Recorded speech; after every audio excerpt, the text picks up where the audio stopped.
It was a sweltering hot night, the 11th of August 1965. At about 7:45, California Highway Patrolman Lee W. MINIKUS pulled over Marquette Fry at the corner of 116th and Avalon in the Watts area of Los Angeles on the suspicion of drunk driving.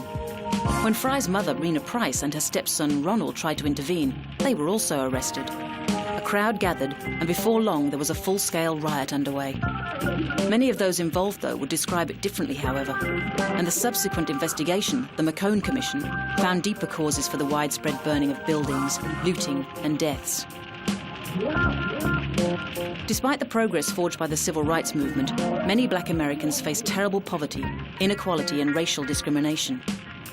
In Los Angeles, there was particular resentment about the passage of Proposition 14 on the California ballot in November 1964. This had overturned the earlier Rumford Fair Housing Act, a law passed to give black people equal opportunity when it came to buying homes.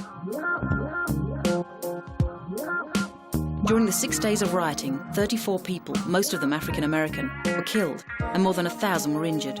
4,000 were arrested. More than 600 buildings were destroyed, with white-owned businesses specifically targeted. The damage bill was estimated to be in the region of $35 million. Eventually, martial law was declared, and the National Guard moved into the area. Initially, 2,000 troops from the 160th Infantry and a squadron of the 18th Armoured Cavalry were mobilized. They were followed 2 days later by the rest of the 40th Armoured Division, and the next day by more troops from Northern California. In all, the National Guard presence numbered 15,000 men.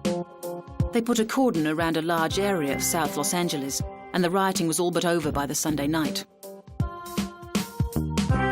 After the riots, the government response was minimal, and little effort was made to address the problems or repair the damage. And it is probably no coincidence that the radical organization, the Black Panther Party of Self-Defense, formed in the state the following year.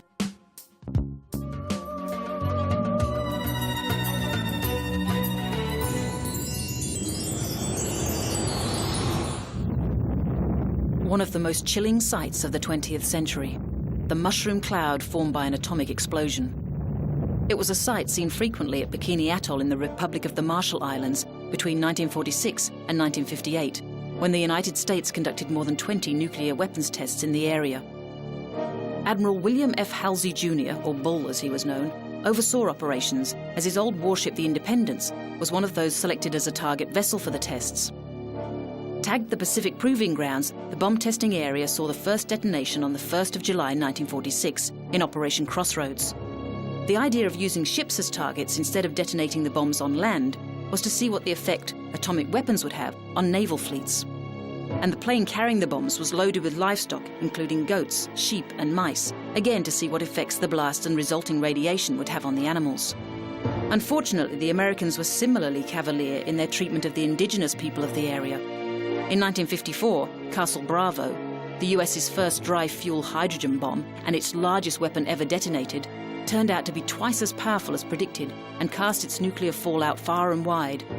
Islanders were quickly evacuated, but exposure to radiation left many of them with cancers and abnormally high rates of birth defects. The first bomb, given the moniker Able, had a yield of 21 kilotons and was dropped from an altitude of 158 meters.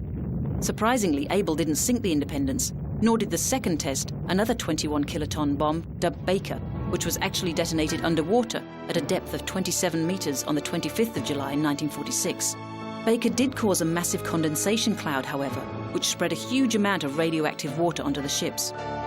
The badly contaminated Independence was subjected to further tests at Pearl Harbor before finally being scuttled off the coast of San Francisco in 1951.